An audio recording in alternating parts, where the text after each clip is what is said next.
Bueno, ahora sí ya está grabando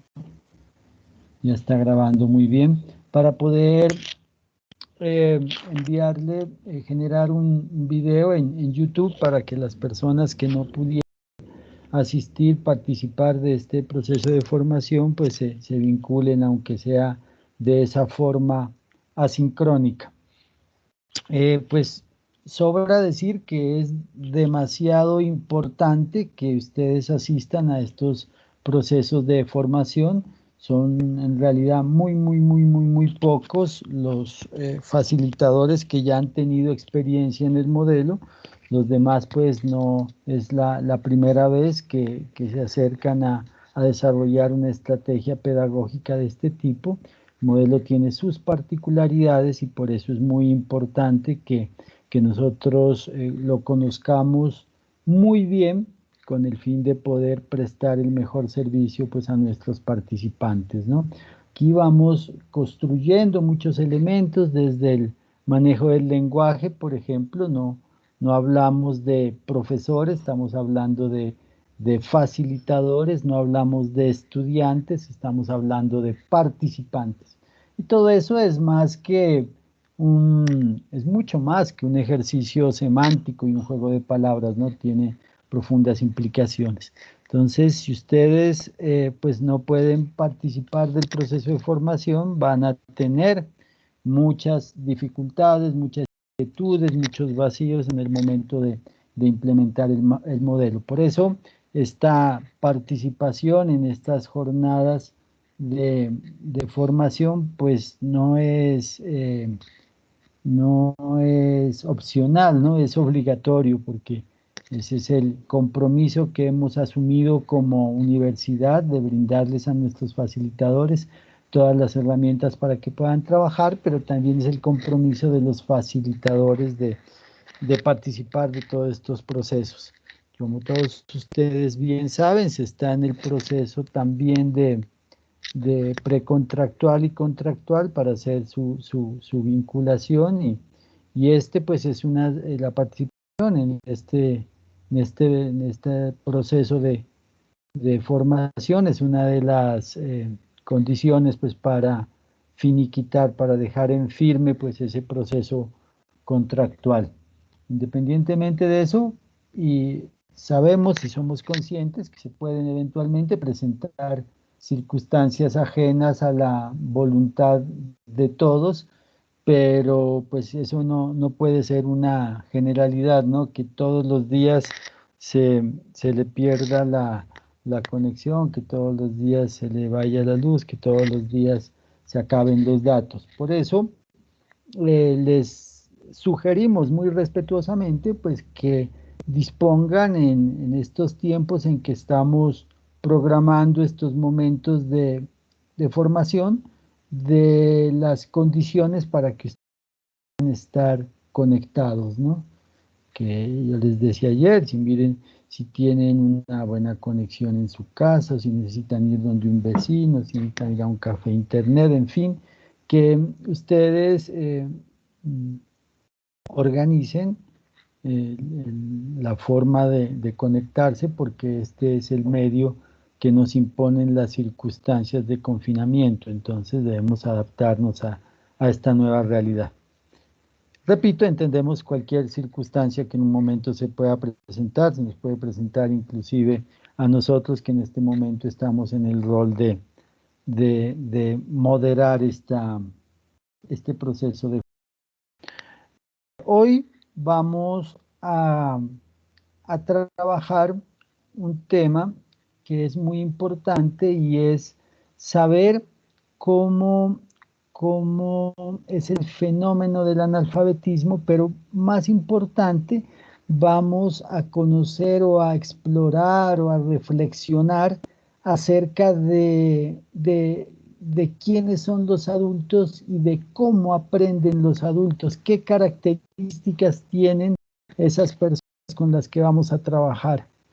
Generalmente los procesos de formación que se dan en los programas de licenciatura, por lo menos así es en nuestra Facultad de Educación, no es mucho en realidad los espacios que se dan para la construcción de conocimientos alrededor de la enseñanza a adultos. Nos hemos concentrado fundamentalmente en el trabajo pues con nuestros niños y niñas, jóvenes y adolescentes. Sin embargo, el mundo del adulto es un mundo muy diferente. Entonces queremos sentar unas bases teóricas y prácticas que les permitan a ustedes ya antes de entrar en contacto directo con el modelo como tal, que podamos nosotros revisar algunos conceptos de lo que significa pues el trabajo con adultos.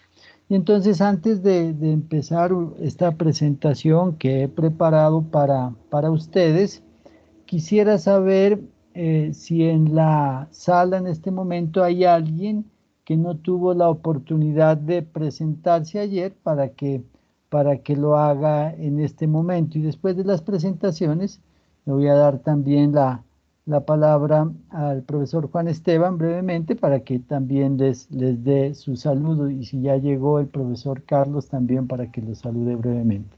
Entonces iniciamos preguntando si hay alguien que el día de ayer no tuvo la oportunidad de presentarse para que prenda la cámara un momentico y nos brinde su saludo, nos cuente dos cosas únicamente, su nombre completo, porque a veces los nombres que aparecen registrados acá en la pantalla son los correos o unas abreviaturas, y que nos cuente su formación y el municipio donde está trabajando. Saben que acá pueden levantar la manito para yo asignarles la palabra. Ah, bueno, ahí está Joana Riscanevo. Hola, Joana. Pero tú sí estuviste ayer. Hola, buenas tardes. Sino que no me pude presentar. Ya. Bueno, mi nombre es Joana Alexandra Riscaneo Getial. Me encuentro en 10º semestre de la licenciatura en Ciencias Naturales y Educación Ambiental. En donde voy a realizar el proyecto es en el municipio de Yascual.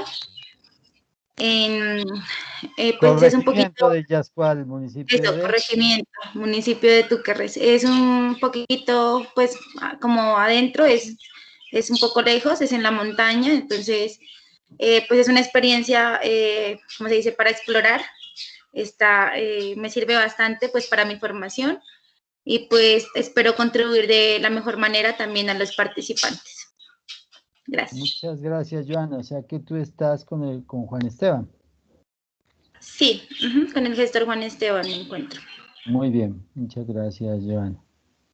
Hoy sí la escuchamos fuerte y claro y sin interrupciones y la vemos muy claramente. Bueno, ¿alguien más está pendiente de presentarse? Yo, profe, muy buenas tardes. Buenas tardes.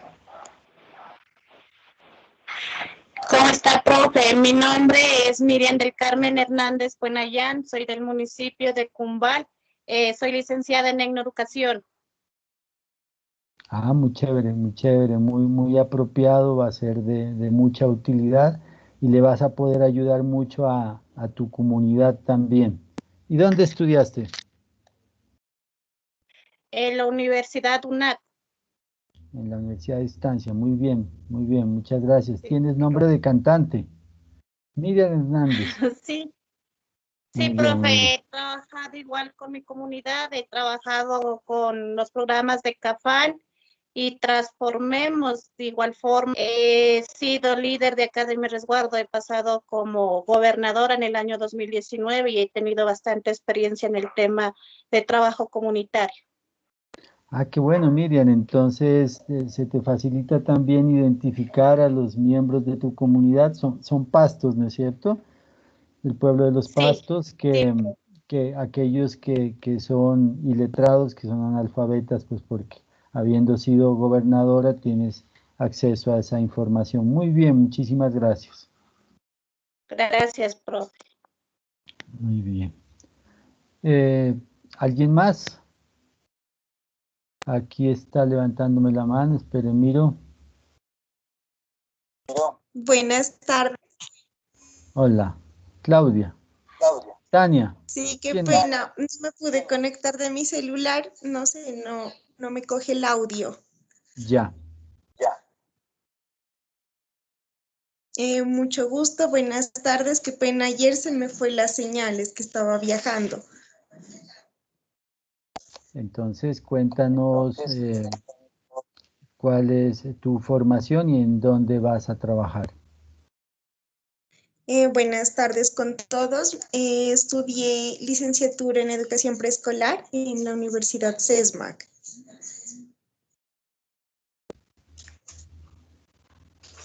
Se Se va cortó, la... alcanzamos a Se escucharte corta. hasta que estudiaste en el CESMAC.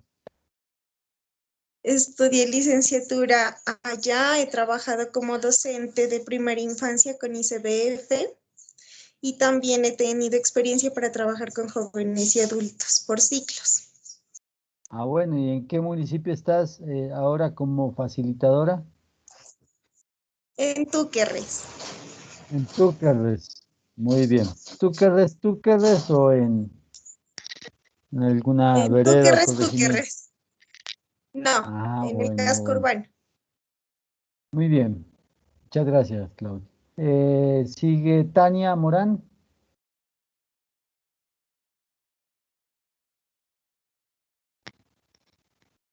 Tania.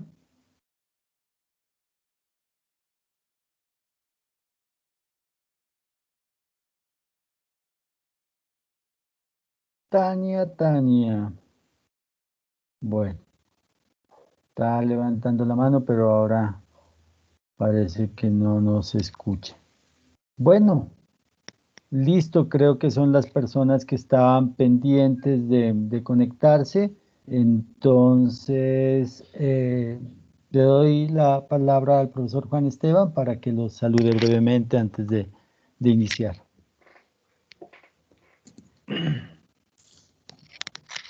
¿Qué tal? ¿Cómo están? Muy buenas tardes con todos, con todas. Como muy bien lo referenciaba el profe Hernán, en esta oportunidad pues ya se empieza a hacer como esa contextualización y esa relación que se debe tener en cuenta para comprender todos los aspectos que encierran esos escenarios de alfabetización con adultos, teniendo en cuenta pues que nosotros como seres humanos estamos en constante aprendizaje, que no importa la edad que tengamos, siempre podemos estar en condiciones y dispuestos a aprender, donde también pues hay que entender, ¿no? Esas relaciones que se tienen de acuerdo pues a esos contextos y esas realidades diversas que cada uno de ustedes como facilitadores pueden entender de acuerdo a sus lugares de ejecución y las zonas pues donde van a trabajar. Y pues también entender ese proceso de aprendizaje de los adultos como un espacio, ¿no? Como un escenario de recreación de muchos elementos que se pueden conjugar en un aprendizaje significativo siempre. Entonces, pues esa invitación a estar siempre prestos, a estar con esa motivación al 100, porque más que la ejecución de un proyecto, pues lo que nosotros estamos haciendo también es una labor social muy importante, de acuerdo pues a esos contextos y esas realidades que les mencionaba anteriormente. Igual, muy buenas tardes y bienvenidos pues a esta sesión. Muchas gracias, profe Juan Esteban. Entonces, el profe Juan Esteban también en cualquier momento de la presentación que voy a hacer puede tomar la palabra para complementar alguno de los elementos. Entonces, he preparado pues una presentación que la voy a compartir con ustedes en este momento. Ustedes me van a ir contando si se mira o no se mira. ¿Y qué es lo que se mira? ¿Qué están mirando ahí en la pantalla? ¿Qué dice? Elementos generales de la alfabetización de adultos. ¿Qué más? Profesor Hernán Modesto Rivas y su Twitter. Mi cuenta de Twitter y abajo. Bueno, está el logo de la educación es de todos, el de la mini educación y estrategia de alfabetización CLEI 1. El logo de la universidad. Muy bien. Entonces, esos son elementos importantes, ¿no? Miren, ahí están los logos del ministerio, de la estrategia CLEI 1, porque hay una estrategia de alfabetización que se llama CLEI 2. Bueno, hay varias estrategias, ¿no? No solo está Crecer, hay otras, hay PASES, en fin, hay varias estrategias de alfabetización. Nosotros estamos con Acrecer, pero en el módulo CLEI 1. ¿Alguien sabe qué significa eso del CLEI 1? ¿Quién sabe para que nos comparta? Ciclo lectivo especial integrado. Exacto, muy bien. ¿Y el número 1?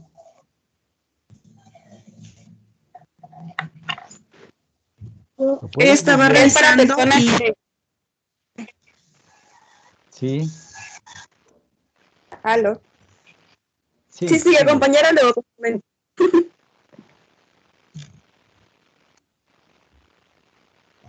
Sí, aló.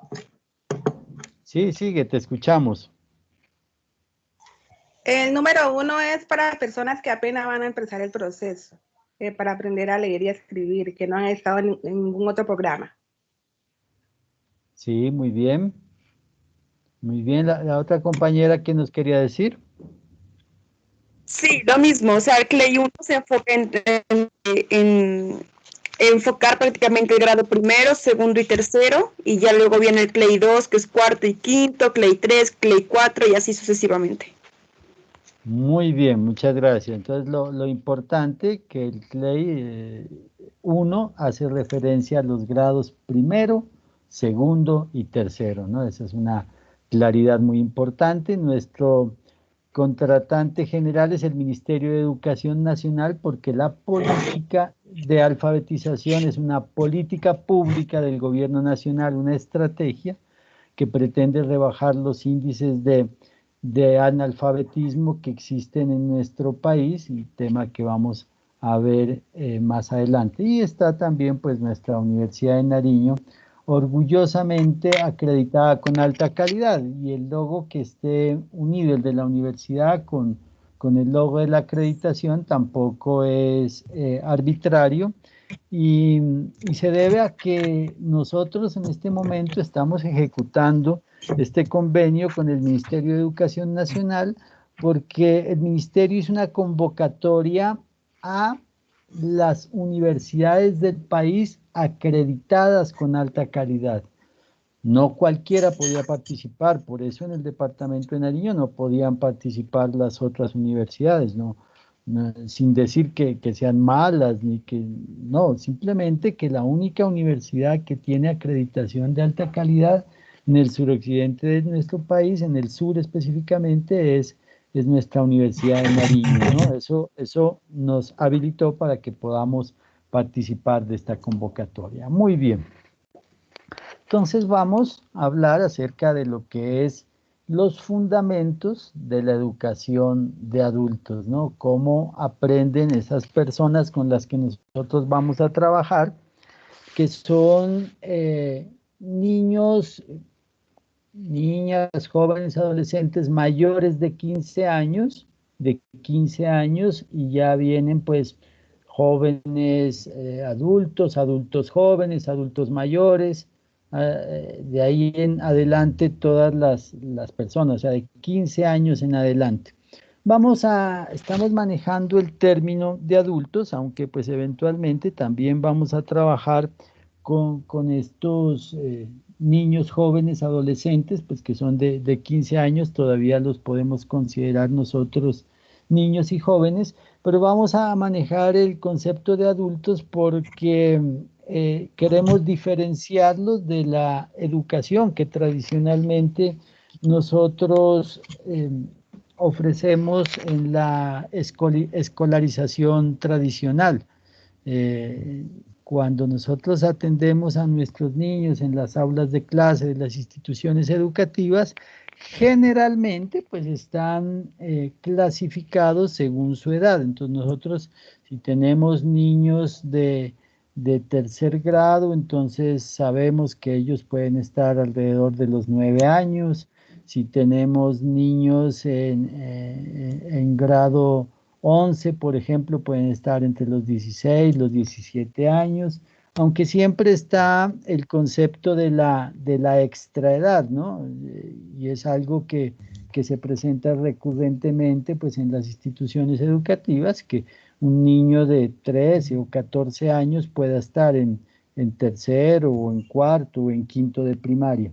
Sin embargo, pues hay una clasificación que nos tiende a establecer unas edades más o menos homogéneas en cada uno de los grados. Entonces, cuando estemos hablando de adultos en este momento, nos vamos a referir a todas aquellas personas que superan los 15 años y que pueden participar de nuestro programa, y vamos a hacer un especial énfasis en tratar de comprender desde distintos puntos, desde el punto de vista psicológico, sociológico, antropológico, jurídico, pedagógico, cómo funciona las estructuras mentales de las personas y cómo aprenden ellos, porque se diferencian totalmente de cómo aprende un niño que viene en un proceso escolarizado. Entonces, nosotros entendemos que nuestros participantes, que no son ni usuarios, ni estudiantes, ni alumnos, sino participantes, así es como los conocemos en el marco del modelo A Crecer, nuestros participantes son personas mayores de 15 años y que tienen otra característica: además de ser mayores de 15 años, nunca han estado vinculados al sistema escolar. Pues esa es una de las condiciones para que ellos puedan participar de este proceso. Ustedes lo saben porque ustedes mismos han participado en todo este proceso que es de organizar los grupos, y tienen mucha claridad frente a las condiciones que deben tener nuestros participantes para vincularse al proceso de A Crecer. Entonces, hay unas bases psicológicas del aprendizaje de los adultos, ¿no?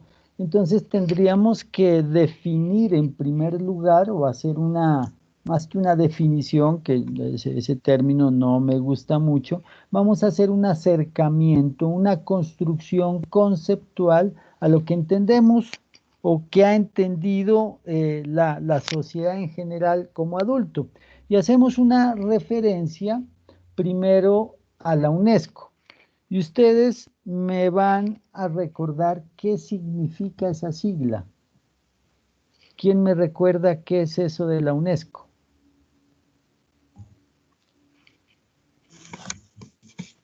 Se permite googlear.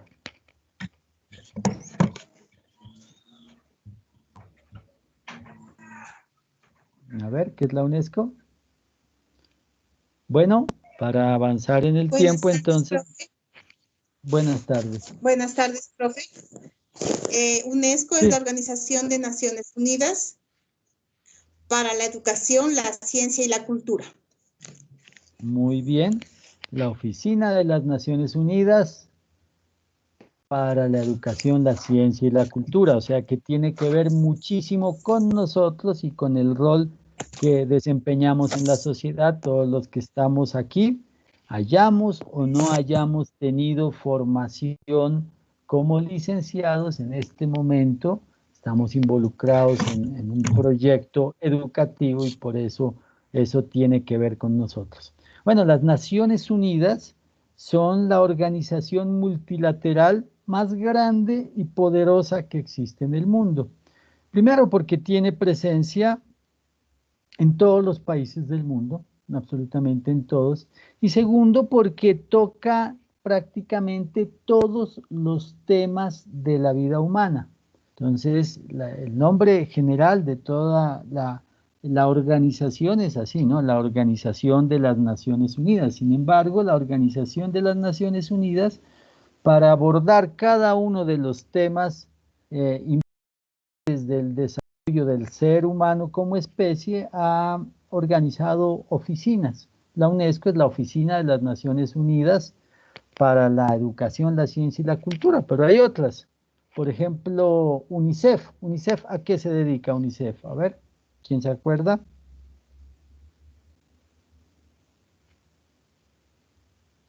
¿A qué se dedica UNICEF? Profe, Fondo de las Naciones Unidas para la Infancia. Exacto, la UNICEF entonces es la Oficina de las Naciones Unidas encargada de la infancia. Otras, voy a dar unas dos preguntitas ahí de cultura general. La FAO, ¿a qué se dedica la FAO?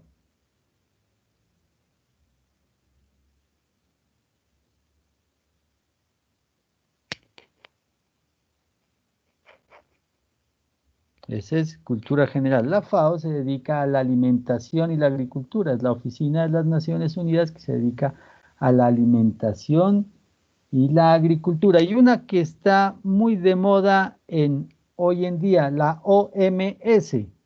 ¿A qué se dedica la OMS? Que se dedique pues la Organización Mundial de la Salud.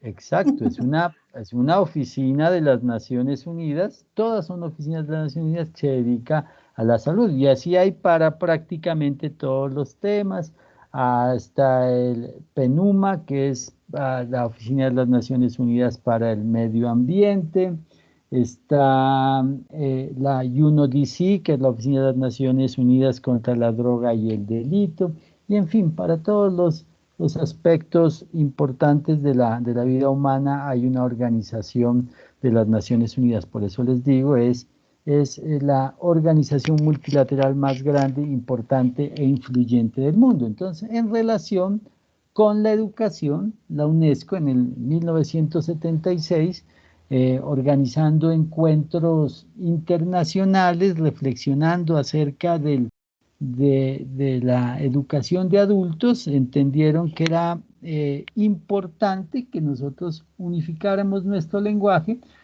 para que cuando estemos hablando de adultos sepamos a qué nos estamos refiriendo, porque todos y cada uno de los que estamos aquí en esta reunión, cuando escuchan la palabra adulto, inmediatamente su cerebro empieza a procesar una gran cantidad de información y construyen un imaginario, construyen una percepción, ¿no? Construyen una idea de lo que es el adulto.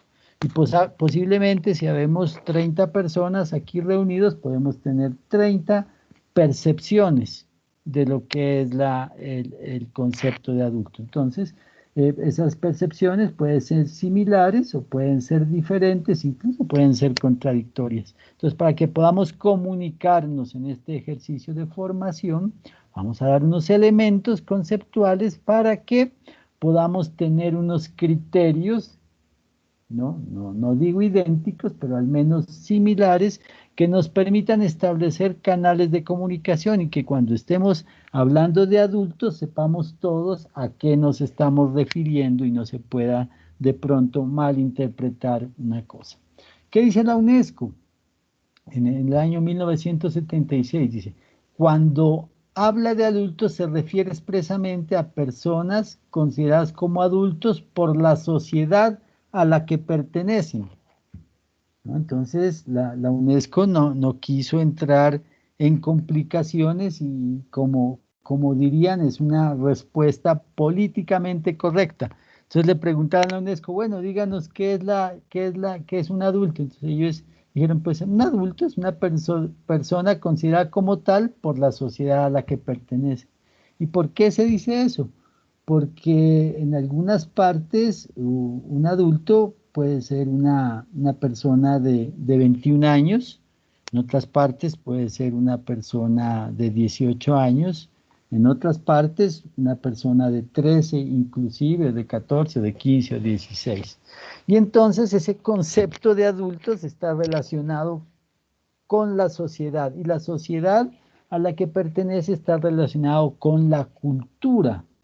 Y la cultura está relacionada fundamentalmente con algo muy importante, que es la forma como ese grupo humano ha coevolucionado durante miles de años con su entorno inmediato, lo que le ha generado una cosmovisión muy particular. Y de esto saben mucho y pueden apoyarme todos los compañeros que pertenecen a los pueblos ancestrales, que hay varios aquí, hay alrededor de unos 6 o 7, están ubicados en distintas zonas del departamento, inclusive también los compañeros miembros de las comunidades étnicas. Y yo sustento esta afirmación en el hecho de que así como hay grupos humanos que vivieron por allá en coevolucionaron y surgieron en las sabanas, mirando el ganado, viviendo con el ganado, sean vacas, sean alces, sean bisontes, sean ovejas, se acostumbraron a ser pastores, ellos coevolucionaron con esa interacción con estas especies y eso les definió su cultura, así como las personas que vivieron en la selva, que coevolucionaron con ese ecosistema y que se relacionaron con el jaguar, con la serpiente, con las aves, con la exuberancia de la biodiversidad de la selva. Ellos tienen otras ideas, otras ilusiones, otras cosmovisiones, otra espiritualidad diferente. Lo mismo los grupos humanos que coevolucionaron en el desierto, los tuareg, ¿no? Los beduinos, que en el marco de esas condiciones tan extremas construyeron también una visión del mundo, y para ellos la cultura, esa construcción social, esa conciencia colectiva, pues es diferente, y entonces posiblemente un adulto para ellos es una cosa diferente de la persona que vivió en un centro urbano, de la persona, de los que somos de las montañas, ¿no? De las personas que hemos nacido en los Andes, o de las personas que han vivido al lado de los ríos o al lado del mar. El ambiente nos determina y nos construye unas particularidades a nivel de la conciencia individual y colectiva, que es lo que se conoce como cultura, que es lo que construye las distintas sociedades. Por eso, la UNESCO, pues muy, como digo yo, políticamente correcto, dice que un adulto es la persona considerada como tal por la sociedad a la que pertenece. Entonces hay que entender esa primera connotación. Igualmente, los señores Romans y Villadot en el 98 dicen que una persona se podría considerar adulta cuando ha pasado por una serie de crecimientos indispensables para ser aceptada socialmente como tal dentro del colectivo en el que vive, ¿no? Aquí ya se le incorporan otros elementos. Estos autores, Romans y Villadot, en el 98 ya dice que esa persona, ese ser humano, debe haber pasado por una serie de crecimientos indispensables, pero de todas maneras retoma la concepción de la Oficina de las Naciones Unidas para la Educación, diciendo que debe ser aceptada socialmente como tal. Entonces le da a la sociedad también esa responsabilidad, aunque le da otro elemento, es que haya pasado por una serie de crecimientos indispensables, ¿no? Y lo refiere otra vez al contexto del colectivo en el que vive. Entonces reafirma un poco la posición de la UNESCO y le incrementa ese otro elemento, ¿no? El de haber pasado por una serie de crecimientos indispensables. Para nosotros, los pedagogos, los dedicados al ejercicio de la educación, la adultez comienza cuando por diferentes razones se sale del sistema de enseñanza para iniciar otra actividad social, ¿no? Así como en términos muy generales, para tener la visión nuestra, cuando ya el estudiante nuestro termina en la universidad ya su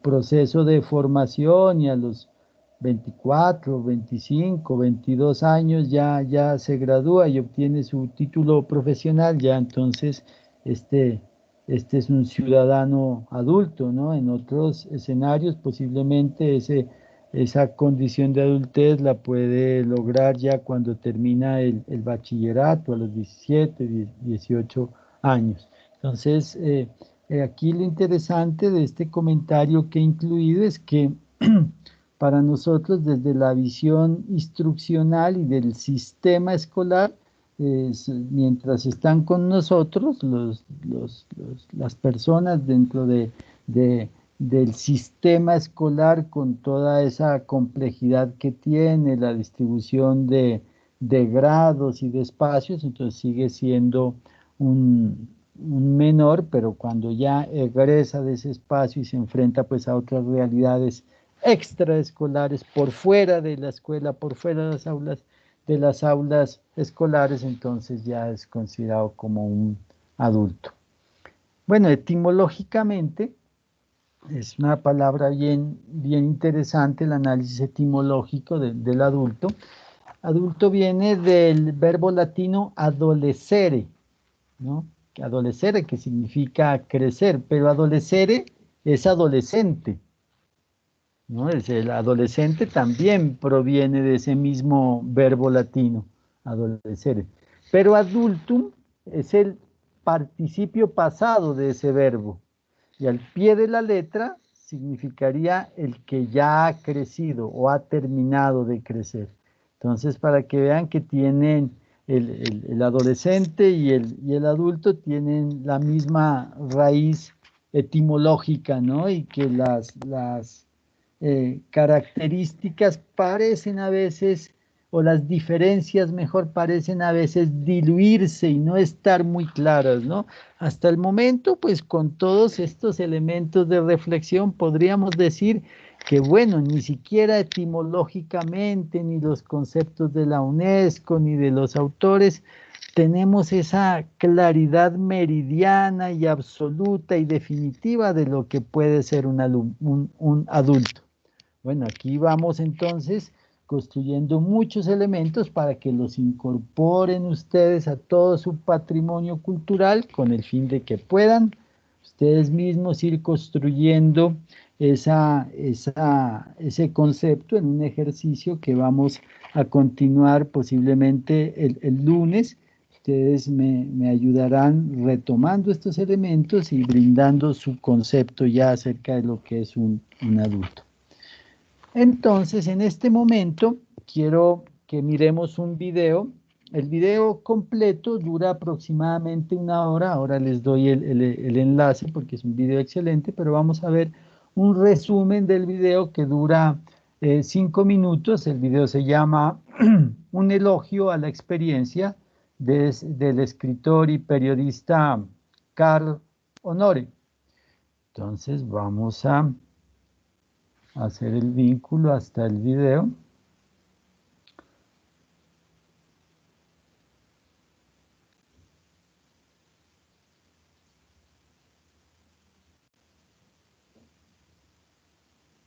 Ustedes me van a confirmar que se escuche bien. ¿Sí se está escuchando? Sí, profe. Bueno, entonces veamos estos 5 minuticos de este video. Pongan mucha atención, por favor.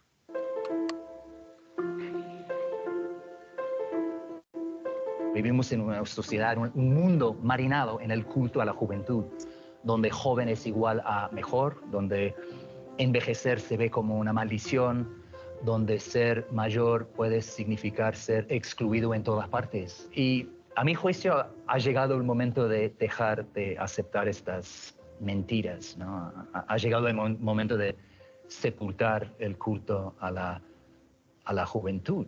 ¿Por qué? Porque nos hace daño a todos y de muchas maneras. El culto a la juventud nos hace sentir tan mal por envejecer que mentimos sobre nuestra edad.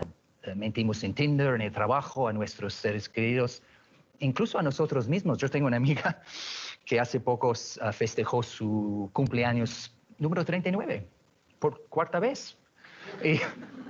Y este culto a la juventud también nos divide las generaciones en un momento en que necesitamos estar juntos, ¿no? Para enfrentar los problemas enormes, épicos que nos enfrentan como seres humanos.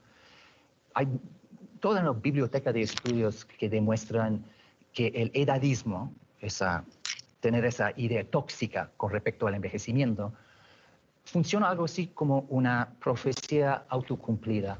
O sea, venerar la juventud y denigrar el envejecimiento hace que envejezcas peor, sufriendo más deterioro cognitivo y físico, más demencia, incluso una muerte más temprana. Y piensen también en todas las puertas sin abrir y todos los caminos sin recorrer, porque una voz, un susurro nos dice, estoy viejo para esto, ¿no es cierto, no? Y esa vocecita a mí me jugó una muy mala pasada. Estaba jugando en un torneo de hockey en Inglaterra y marqué un golazo que llevó a mi equipo a las semifinales y estaba en la gloria, pero sin embargo, de inmediato descubrí que yo era el jugador más viejo del torneo. Éramos, no sé, 250 y algo jugadores. Y sabía que era de los más viejos, pero no sé, esa revelación, el hecho de ser el más viejo, me paró en seco, ¿no? Me sacudió en lo más íntimo. Y en mi cabeza se agolparon 1000 preguntas. ¿Me veo fuera de lugar aquí? ¿La gente se ríe de mí? ¿Debería dedicarme a un pasatiempo más acorde a mi edad, como el bingo, quizás? Pero gracias a Dios no renuncié al hockey, al contrario. Me dediqué a estudiar y a investigar todo este tema y concepto del envejecimiento y volví con buenas noticias. Muchos de los estereotipos que yo también llevaba por dentro acerca del envejecimiento están equivocados. Y eso es lo más brillante, ¿no? Para mí, de mi investigación, porque yo era un edadista, llevaba el culto a la juventud muy profundamente. Y al estudiarlo, y investigar, y conocer, logré quitármelo de encima, ese culto a la juventud. Es que los seres humanos seguimos lo que se llama la curva de felicidad en forma de V. Empezamos bastante alto en la infancia, vamos descendiendo hasta tocar fondo en la mediana edad y luego recuperamos nuevamente. En muchos países del mundo, el grupo que reporta los niveles de felicidad y autosatisfacción de vida más altos son los de más de 55 años. Otro estereotipo es que la creatividad es de los jóvenes, que la gente mayor es menos creativa.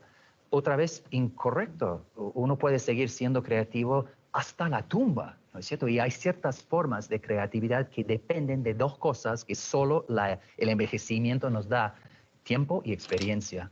Es por eso que la historia está repleta de ejemplos maravillosos de creatividad en los últimos capítulos de la vida, desde Miguel Ángel hasta Matisse, de Beethoven a Bach. Cada edad tiene sus pros y contras y cada edad puede ser maravillosa, pero solo si la abrazamos, solo si abrazamos el presente sin añorar el pasado y rehuir del futuro. Solo si vemos la vida, abrazamos la vida como un proceso de abrir puertas en lugar de cerrarlas. Cuando eres honesto sobre tu edad, te liberas para poder definir tu vida en cualquier etapa, cualquier que sea tu edad. Ya que tengas 25, 35, 40, 60, 85 años, sé dueño de tu edad y luego vive la vida a tu manera.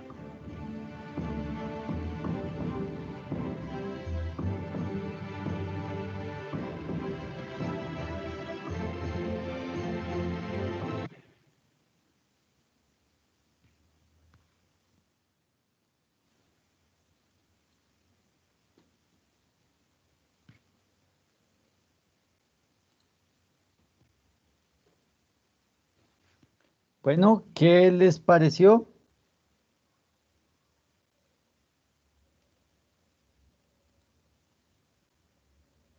¿Qué les pareció el video? Muy bueno, profesor. ¿Algún comentario?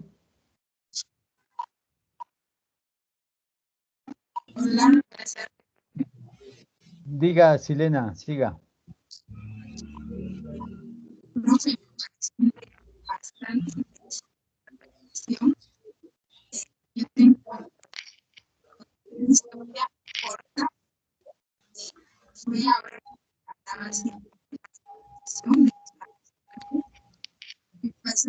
Lastimosamente no le podemos dar muy bien a Silena, está deficiente la comunicación.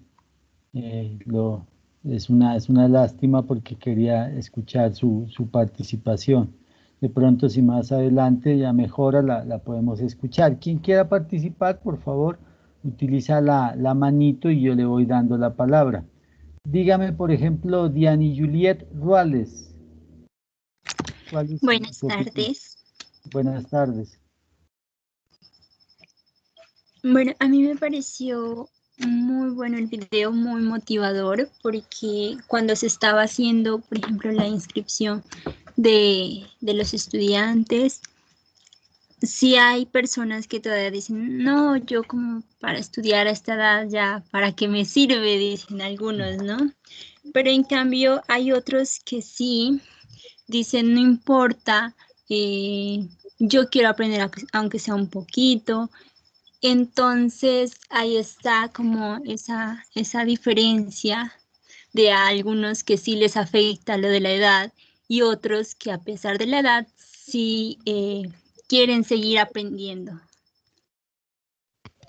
Sí, Diana, Juliet, muchas gracias por su participación. Ese es uno de los retos que tenemos como facilitadores, ¿no? Poder transmitir ese mensaje que nos hacía el protagonista del video, el escritor Honore, y en el sentido de que hay que romper ese mito, ¿no? De que envejecer es una maldición y de que ser mayor es un sinónimo de exclusión en cuanto a los procesos de aprendizaje, ¿no? El de valorar y comentarles a ellos que hay algunas funciones cognitivas, como la creatividad, por ejemplo, que no es exclusiva de los jóvenes. Él puso unos ejemplos muy claros, ¿no? Y que ellos tienen algo que les ayuda a aprender más y mejor, que es algo que no pueden tener los niños ni los jóvenes que han estado en el sistema educativo, y es tiempo y experiencia, ¿no? Incluso los chicos jóvenes de 15 años y superiores, de 16, de 17, ellos no están en los sistemas escolares porque han tenido que vivir unas historias de vida particulares generados seguramente por la exclusión, debido a fenómenos de pobreza, debido a fenómenos de migración, debido a fenómenos de violencia, por el conflicto armado, por los cultivos ilícitos, en fin, historias de vida que han hecho que ellos se conviertan dentro de esa estructura que veíamos anteriormente de la concepción de la sociedad en unas personas adultas a una edad mucho más temprana. Entonces tienen todas unas historias de vida, y ese es uno de los más importantes retos que tienen ustedes como facilitadores, es de promover y impulsar a los que tienen ya esa conciencia y ese deseo, esa voluntad de aprender, estimularles ese deseo, y a los que están un poco reticentes, que están dudosos, que tal vez sí, tal vez no, poder sembrar esa semillita de la ilusión, decirles que el vincularse a estos nuevos aprendizajes, vincular estos nuevos aprendizajes en su vida, seguramente las puede transformar y les ayudará a tener una visión mucho más realidad, pero sobre todo los va a llevar a cumplir con los dos objetivos fundamentales del modelo a crecer, que esos ya se los voy a preguntar más adelantico, cuáles son esos dos objetivos fundamentales. Veo que me parece que Julia quiere participar. Julia Piar Puesan. Sí, profe, muy buenas tardes. Buenas tardes. Pues yo quería también compartir un poquito sobre el video que usted nos había indicado. Pues dice que cada uno de las edades, pues tiene cada uno su forma de pensar, ¿no? Y su forma de expresar las cosas. También nos dice que cada uno de las edades es dueño de sí mismo, ¿no? Cada uno decide y también tiene sus propios pensamientos. Muchas gracias, Julia, por su aporte y participación. Bueno, entonces continuamos con la presentación. Estábamos aquí. Vamos, ya vimos el video, entonces continuamos hablando acerca de los fundamentos psicológicos del aprendizaje adulto. A ver, por aquí hay un micrófono abierto. Por favor, lo voy a cerrar entonces desde acá. Listo. Ahí quedó cerrado, ya quedó abierto mi micrófono por ahora. Seguimos.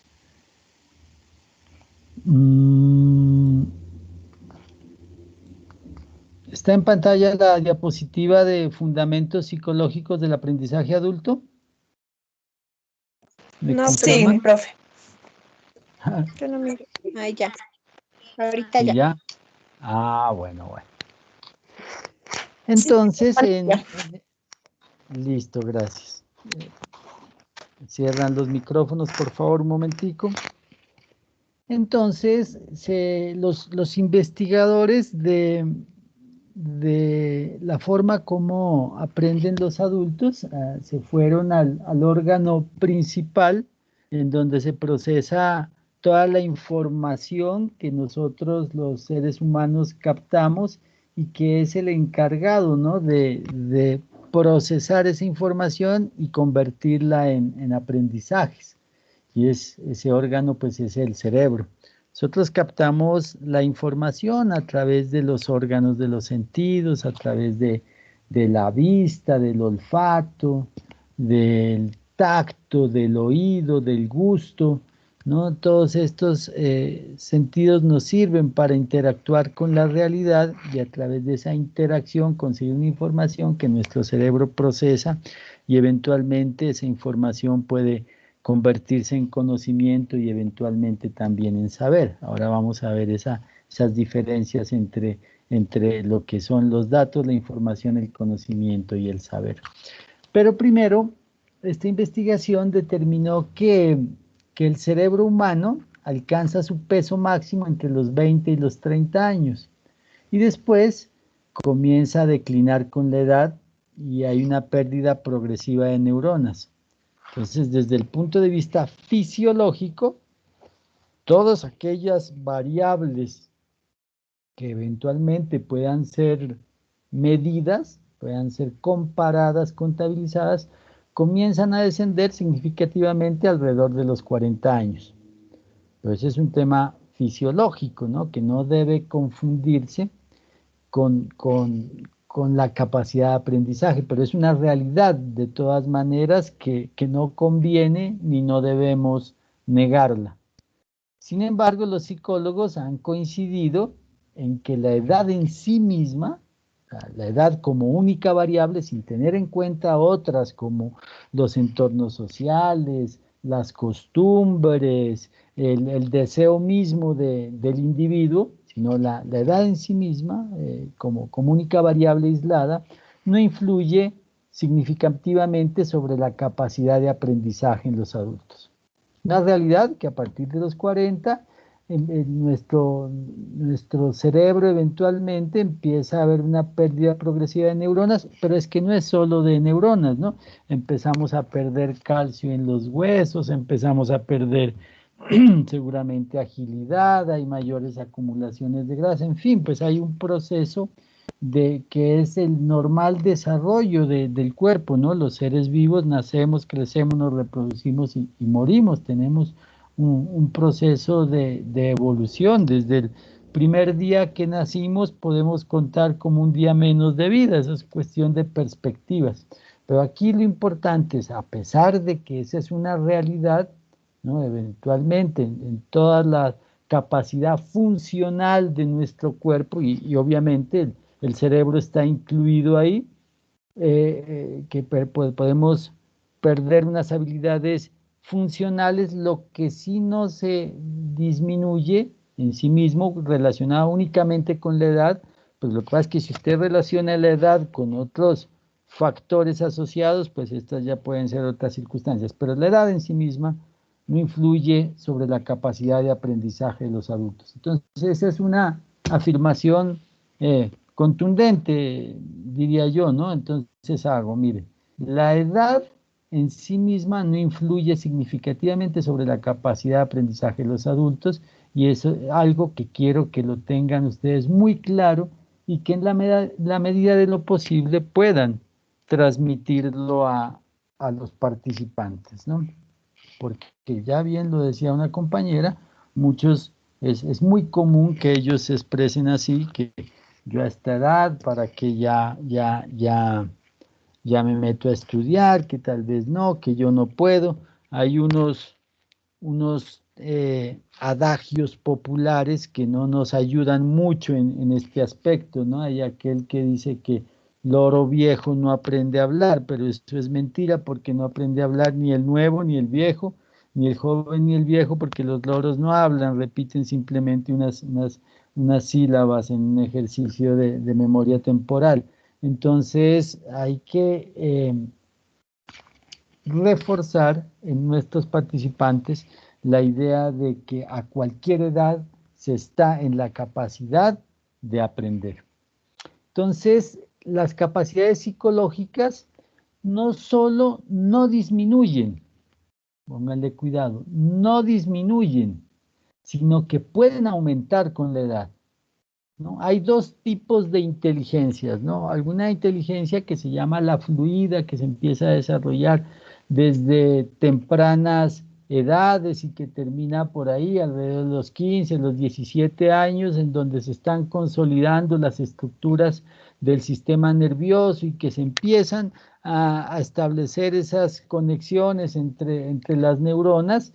Esa es una inteligencia en construcción que nos ayuda a responder de forma rápida, interactiva, a repentizar, que es una habilidad importante, y esa eventualmente se va disminuyendo hasta que en algún momento de la vida se detiene, porque ya se establecieron pues esas conexiones neuronales. Pero sin embargo existe otra inteligencia, que es la que los investigadores científicos llaman la inteligencia cristalizada, que es el conocimiento de las habilidades relacionadas con la propia cultura, y es la inteligencia colectiva, es la capacidad de poner las cosas en contexto, la capacidad de hacer análisis crítico, la capacidad de desarrollar aspectos tan fundamentales como lo decía Honorio, que es el de la creatividad. Y esa inteligencia cristalizada aumenta con la edad,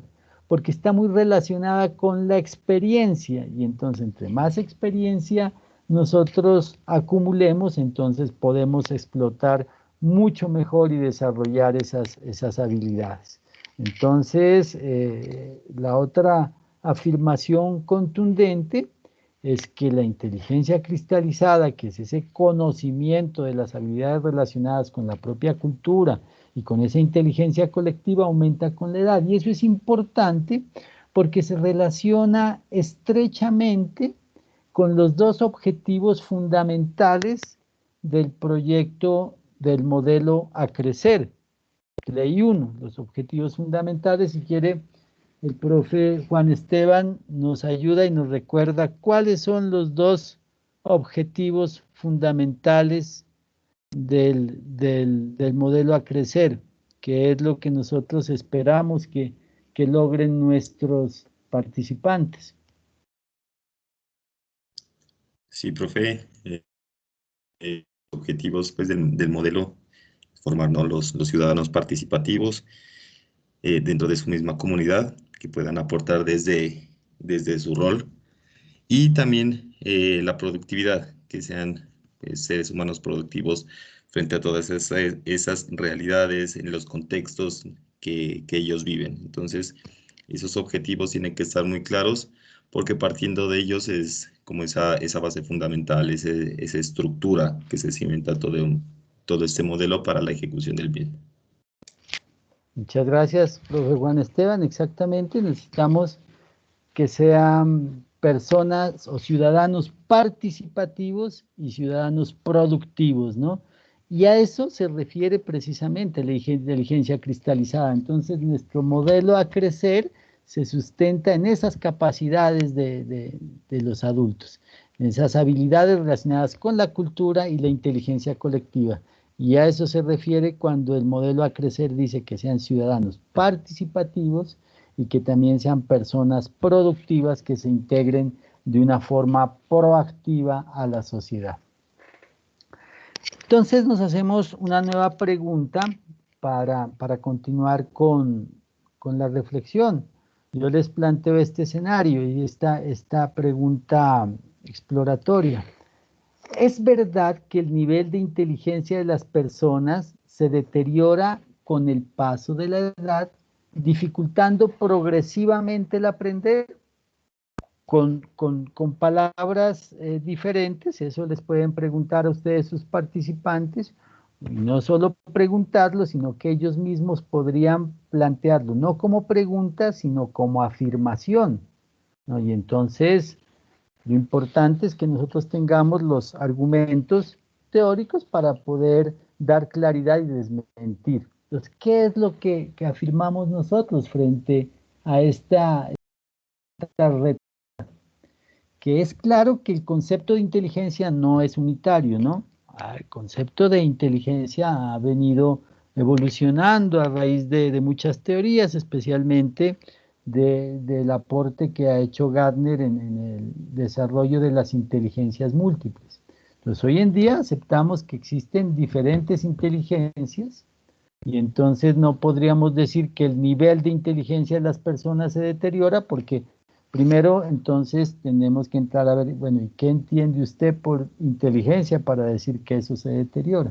Entonces, entendemos que todas las personas aprendemos de forma diferente y al menos se identifican 7 u 8 inteligencias múltiples, ¿no? Entonces, esas inteligencias múltiples muy relacionadas con las habilidades cognitivas de cómo nosotros nos acercamos al conocimiento. Entonces, partiendo de ahí, de que existen diferentes inteligencias y que determinadas funciones intelectuales con la edad y la experiencia, en lugar de deteriorarse, se enriquecen.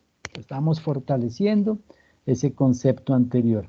Entonces, si las funciones relacionadas con la motricidad pueden deteriorarse, bueno, es posible que a los 50, a los 60, ya no seamos tan rápidos, tan fuertes, tan ágiles, tan flexibles, en fin, no podamos tener una visión tan aguda, un oído tan fino, un olfato, un gusto, qué sé yo, pero pues lo bueno es que ahora con los desarrollos y los apoyos de la ciencia y la tecnología, pues si uno no mira bien, pues se pone unas gafas, de pronto ya hay audífonos que nos ayudan a escuchar mejor, en fin, hay una serie de elementos que nos pueden ayudar con todo este tema de la motricidad, ¿no? Eso se puede deteriorar, pero es subsanable, eso es subsanable. Pero hay otras funciones como la comprensión, miren qué importante es eso, o el vocabulario, que son relacionadas con la experiencia, que no se deterioran, sino que se perfeccionan con el paso de la edad. Y si hablamos de experiencia, pues esa es el gran potencial, la gran riqueza, el gran valor que tienen nuestros participantes, y es de donde ustedes deben soportar todo este proceso de construcción de aprendizajes que van a desarrollar con ellos. Ustedes deben valerse como el gran activo, el gran potencial, el gran superpoder que tienen los participantes es precisamente la experiencia, porque a partir de esa experiencia se va, si ustedes la pueden interpretar y pueden relacionar esa experiencia con esos nuevos aprendizajes que ustedes les van a ayudar a construir, eso va a ser un potencializador y un catalizador que dará como resultado pues que ellos exploren nuevas dimensiones en su vida. Entonces aquí también hay unas afirmaciones categóricas que ayudan a argumentar el concepto equivocado que al envejecer pues no se puede aprender. ¿Cuál ha sido como la historia de cómo la humanidad ha entendido este proceso de aprendizaje de los adultos, de adultez, de pronto de pérdida de capacidades? Hasta mediados del siglo XX, en los primeros 50 años del siglo XX, estuvo vigente una teoría según la cual la inteligencia tenía su mayor desarrollo a los 22 años, ¿no? Hubo muchos investigadores, pero muchos que hicieron estudios, inclusive, hicieron muchos estudios con el ejército americano, con el ejército inglés. Yo no sé por qué utilizaban a los soldados para estos estudios, de pronto era porque los tenían ahí a mano, pero determinaron que a los 22 años se tenía el mayor potencial de inteligencia, pero hay que recordar en ese momento histórico cuál era la idea de inteligencia que tenían, ¿no? De pronto muy asociados a los procesos instruccionales y memorísticos de las aulas de clase. Entonces, es posible que si hacían unos test de inteligencia en donde trataban de hacer una equivalencia de los procesos que se veían en un aula de clase, de un bachillerato, una universidad, y después lo hacían con adultos, seguramente en ese nivel de valoración, que no es un nivel de valoración equitativo, posiblemente no iban a tener buenos desempeños. Por eso, a partir de los 22 años, según ellos, empezaba un declive. Y durante muchísimos años estuvo vigente esa teoría que se llamó así precisamente, la teoría del declive de la inteligencia, donde nos sentenciaba que de los 22 años en adelante se empezaba a perder, y que decía entre los 22 y los 50 años se perdía un punto porcentual de las capacidades de inteligencia, o sea que ya, mejor dicho, uno después de los 50 ya, no, váyase a dormir. Yo no pudiera estar seguramente aquí compartiendo estos elementos con ustedes aquí a mis 52 años, ya me hubieran archivado por allá en algún ancianato o algo así. Imagínense qué terrible que era eso. Y en eso se sustentó lo que el señor Honorio hablaba, ese culto, ¿no?, a la juventud.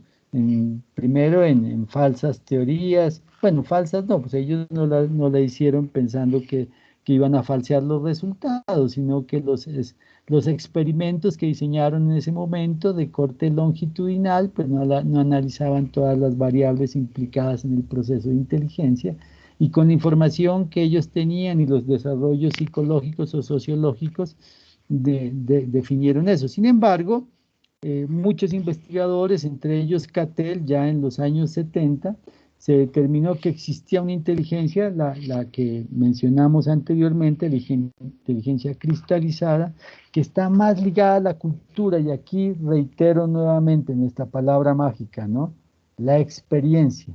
Así que por no estar ligada a lo neurológico y estar positivamente enriquecida por la experiencia acumulada, no solo no se deterioraba, sino que seguía desarrollándose hasta edades muy avanzadas.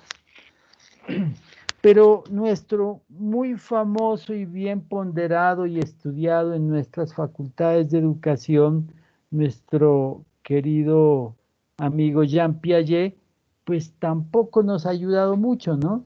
En estas etapas del desarrollo cognitivo que todos ustedes seguramente, o la gran mayoría, ha estudiado, conocido, hablaba Jean Piaget de esas 4 etapas, y decía que la sensoromotora, sensoromotriz, que es esa exploración física que hacemos los seres humanos hasta los 2 años aproximadamente. Era la primera etapa del desarrollo cognitivo, entrábamos en contacto, ¿no?, con el mundo que nos rodea, todo lo queríamos probar, tocar, estábamos descubriendo el mundo. Después pasa a la etapa preoperacional, algunos dicen entre los 2 y los 7, otros entre los 3 y los 7, entonces donde se va afirmando lo que se conoce como el pensamiento concreto, se van concentrando ya en cosas específicas, pueden mantener la atención, aunque por breves momentos, en cosas particulares, empieza a distinguir lo que es fantasía, lo que es realidad, se enfrentan por primera vez a los juicios morales y empiezan a construir las primeras elucubraciones, lo que se llaman las inferencias. Pues viene la etapa de las operaciones concretas, entre los 7 y los 11 años, algunos varían pues esta edad, 3 años, donde esas operaciones concretas pues ya hay progresos en la diferenciación entre lo que es realidad y lo que es la fantasía. Se vive fundamentalmente el presente y se empieza a generar aquí la construcción de las relaciones interpersonales. Esta es una de las características importantes de esta etapa. Y después viene la etapa de las operaciones formales, que está entre los 11 y los 15, algunos dicen que entre los 3 y los 17, donde ya se empieza a proyectar hacia el futuro, a hacer ese relacionamiento hipotético, a la construcción de hipótesis, de teorías, a la comparación de la probabilidad. Pero el problema es que Jean Piaget nos dejó ahí, y entonces, ¿qué pasa? O sea, y después de los 15, los 17 años, ¿qué? ¿Ya no hacemos nada más? Entonces, esa teoría del señor Jean Piaget nos quedó un poco, ¿cómo diríamos? ¿Cuál será la palabra más adecuada? Un poco coja con todo lo que es la educación de adultos. Sobre todo, esta educación de adultos está muy ligada a otra visión de la educación que también ha desarrollado la UNESCO, que es la educación permanente o la educación para toda la vida, ¿no? Entonces, la educación permanente, la educación para toda la vida, Jean Piaget nos dejó en los 15 años y de ahí para arriba, ¿qué? Pues no pasó nada. Entonces, este es un análisis crítico que la realidad nos enfrenta con la teoría, pues, que ha ayudado mucho a comprender a los pedagogos en las bases del pensamiento constructivista, pues que sentó precisamente Piaget, y que después ya, bueno, desarrollaron otros, ya con Ausubel, con Vygotsky, con la zona de desarrollo próximo, con la construcción social del conocimiento, y más recientemente con el último neoconstructivista, con Feuerstein, con la teoría de la modificabilidad estructural cognitiva. Pero bueno, esto nos decía Piaget, y yo les digo que nos dejó un poco embarcados en un problema ahí que no sabíamos pues qué pasaba después de los 15, los 17 años. Pero me gusta también traer a colación el pensamiento de los hermanos de Zuviría-Samper, ¿no? Ustedes conocen a Miguel de Zuviría, a Julián de Zuviría, que son unos pedagogos muy connotados que han desarrollado toda una teoría pedagógica que se llama la pedagogía conceptual, y lo valioso es que pues son colombianos, ¿no? Y dentro de todo pues no son solo los hermanos de Zuviría-Samper, aunque ellos son los más visibles dentro de ese grupo, pues son muchos los científicos colombianos y hoy en día ya latinoamericanos y de otros lugares del mundo que se han sumado pues a la construcción de esta línea de pensamiento que se conoce como la pedagogía conceptual, y ellos pues establecieron otras categorías, ¿no? Un poco alternativas a lo que nos propone a lo que nos propone Jean Piaget. Generalmente, pues y paradójicamente estudiamos, pues estamos esa influencia tenaz del eurocentrismo, ¿no? Creer que todo lo que viene de otras partes y el conocimiento solo se puede generar en Europa. Pero esta teoría de la pedagogía conceptual nos da pues otra visión o otra forma de acercarnos al análisis de la forma como aprendemos los seres humanos según el desarrollo evolutivo fisiológico de nuestro cerebro. ¿Y qué dice pues los hermanos de Zuviría Samper? Que termino de dar un poco de contexto a este movimiento de pedagogía conceptual antes de detenerme ya en las edades. A él pertenecen uno de los teóricos más importantes de ese grupo de pedagogía conceptual, que como les digo, tiene integrantes pues colombianos, latinoamericanos y de otros lugares del mundo, especialmente de Francia, donde a través de una interacción con la Escuela Normal de París se han hecho los avances más importantes en pedagogía conceptual. Está el doctor Coral Quintero. El doctor Coral Quintero, que es un PhD, que terminó su PhD en la Sorbona, en Francia. Él estudió su licenciatura aquí en la Universidad de Nariño, es pastuso. Un hermano del doctor Coral Quintero, el doctor también, pero el doctor en genética, Efrén Coral Quintero, fue incluso rector aquí de nuestra Universidad de Nariño, y el hermano de él, que es el doctor Coral Quintero, pertenece a este equipo de pedagogía conceptual y es uno de los teóricos o de las personas que han construido desde la parte teórica pues todo este modelo que es Made in Colombia, ¿no? De Colombia para el mundo. Y como les digo, que vale la pena analizarlo, estudiarlo y aplicarlo. Entonces, con esa publicidad gratuita para los hermanos de Zuviría Samper, la pedagogía conceptual, se dice que ellos dividen en estas siete momentos, los estados de desarrollo del pensamiento de las personas. Habla de una inteligencia sensoromotriz que se asimila mucho a la posición de Jean Piaget, dice que hasta los 18 meses. Después habla de la construcción de un pensamiento nocional, o sea, la construcción de nociones, que dice que va hasta los 5 años, y después de un pensamiento proposicional, que va hasta los 9 años, ¿no? Entonces aquí hay un primer corte, que ellos denominan que son los instrumentos cognitivos, en esas primeras fases donde en la inteligencia sensoromotriz, donde ese ser humano que empieza a crecer, que ha empezado a vivir, se enfrenta con un mundo nuevo y desconocido y que empieza pues a recoger información en grandes cantidades. Y después empiezan a construir nociones y después proposiciones.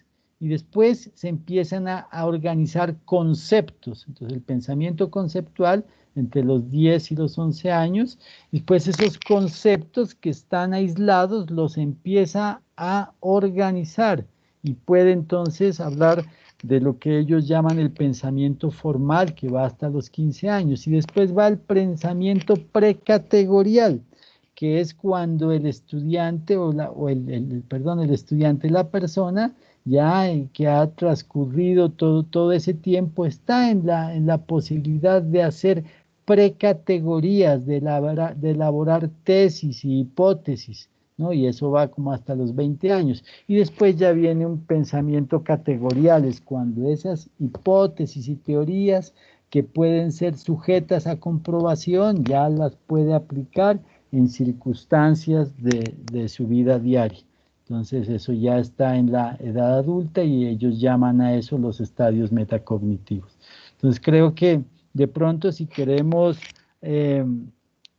afianzar o ligar la forma como se aprende, como aprenden las personas, no solo los adultos, sino las personas en general, de pronto Jean Piaget no nos da muchas explicaciones, nos queda debiendo la mayor parte de la vida porque él nos dejó en los 15 años, pero acá con las teorías de los hermanos de Zuviría Samper pues tenemos una ayuda. Sin embargo, una combinación de ambas es un tema que hay que saber y conocer, ¿no?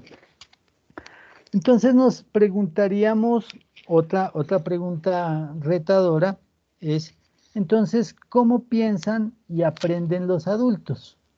¿No? Bueno, usted ya nos ha construido un discurso, pero entonces veamos cómo piensan y aprenden los adultos. Entonces, los adultos, es una característica fundamental, incluyen en sus planteamientos, además de los aspectos lógicos, racionales, aspectos afectivos y morales, ¿no? Entonces, esta primera frase es importante, que los adultos incluyen en sus planteamientos, además de aspectos lógicos y racionales, aspectos afectivos y morales, ¿no?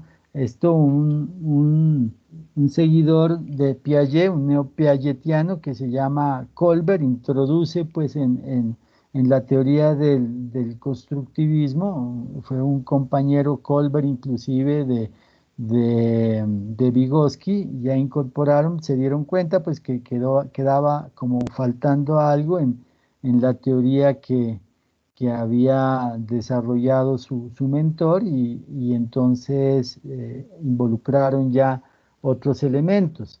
Y entonces se duda de la verdad absoluta. En este momento nuestros adultos son más críticos, dudan de las verdades absolutas que parecen obtenerse con el procedimiento lógico. El relativismo y la contradicción son asumibles por los adultos, cosa que es inconcebible desde un punto de vista lógico. Usted le dice a un niño, como profesor, que la Tierra es plana, y el niño repite pues que la Tierra es plana. A ustedes seguramente les ha pasado, y yo les voy a contar una anécdota que viví con mi hija. Ella ya en este momento ya tiene 16 años, pero cuando ella estaba todavía en la educación básica primaria, estaba en la primaria, ella pues le ayudaba yo a hacer sus tareas, sus deberes escolares, y como mi área de formación y de investigación es fundamentalmente con las ciencias naturales y mucho más especialmente con la educación ambiental, los temas ambientales, me gustaba mucho ayudarla en las tareas, ¿no?, de ciencias naturales y eso. Y me daba cuenta de que la profesora pues le estaba dando unas orientaciones y unas afirmaciones que de pronto no eran las más correctas, ¿no? Entonces yo le decía a mi hija, mira, es que esto no es, no, digo, pero es que así lo dijo la profesora. Y yo trataba de explicarle a mi hija, mira, es que yo soy formador de formadores. Muchos de los profesores fueron estudiantes míos, nosotros les enseñamos, y le trataba de argumentar un poco de cosas, pero me decía, no, papá, tú no sabes. La que sabe es la profesora. Y así es. Entonces, para los niños pequeños, y por eso es esa responsabilidad tan grande de los profesores, que se convierten en un ídolo, ¿no?, en un paradigma, en un ejemplo, y lo que ellos dicen, lo que sale de sus labios es verdad absoluta, y también lo que ellos enseñan con el ejemplo, pues lo copian de una manera indiscriminada. Entonces, estos niños, a diferencia de los adultos, aceptan todo sin cuestionarlo, por el simple hecho de que lo dice el profesor. En cambio, para el adulto es diferente, ¿no? Es muy diferente. Y recuerden que cuando hablo, me refiero a adulto, reitero la explicación que les di al principio de esta intervención, me refiero a aquel que está de los 15 años en adelante. Entonces el adulto tiene la posibilidad y capacidad de dudar, y mucho más los adultos con los que nosotros trabajamos, porque ellos podrán de pronto no saber leer, ni escribir, ni hacer las operaciones aritméticas, pero de tontos no tienen absolutamente nada. Y ese es el otro elemento que ustedes como facilitadores lo deben tener muy claro. Las personas con las que van a trabajar son muy muy inteligentes, con esa inteligencia que les ha dado la experiencia, de pronto con eso que nosotros coloquialmente llamamos la malicia indígena, ¿no es cierto? Esa sagacidad, esa capacidad de ver entre líneas, ¿no? De percibir cosas que no son tan evidentes. Es una inteligencia muy, muy especial. Entonces, ese es un error que nosotros no podemos cometer. Y el adulto, pues, lo puede contradecir y y no asume las cosas tal como usted las plantea. Él las pone en contexto, las compara con su experiencia y no necesariamente lo que pueda parecer lógico, él lo tiene que aceptar así indiscriminadamente. Entonces, en el aprendizaje en los adultos, ¿qué elementos son claves? Lograr una correcta motivación, valorar su experiencia, explotar su necesidad, porque el adulto, cuando se involucra en un proceso de estos, como es el de participar en nuestro modelo Aprender en el ciclo CLEI 1, es porque él entiende una necesidad, porque quiere hacerlo. ¿No es cierto? A diferencia del niño, porque quiera o no quiera, pues lo matricularon en la escuela y siga. Eso es como por inercia que llegan acá. Acá sí hay una necesidad expresa del participante. Entonces se tiene que fortalecer mucho ese autoconcepto, como lo hemos dicho, como lo planteaba en el video, y debemos reforzar cuál va a ser la utilidad del aprendizaje, muy relacionado con los dos objetivos del modelo que nos planteó el profesor Juan Esteban, y debemos darle pues las orientaciones adecuadas para que él pueda aprender.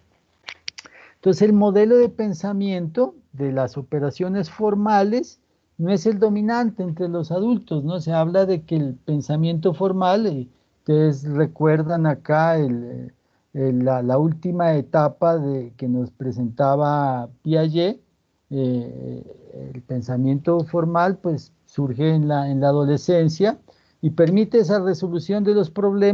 sin necesidad de acudir a la experiencia concreta para construir el conocimiento, ¿no? Entonces el sujeto, al acceder a ese razonamiento formal, puede llegar a conclusiones a partir de esas hipótesis que le planteé, sin que sea necesaria esa observación concreta ni la manipulación.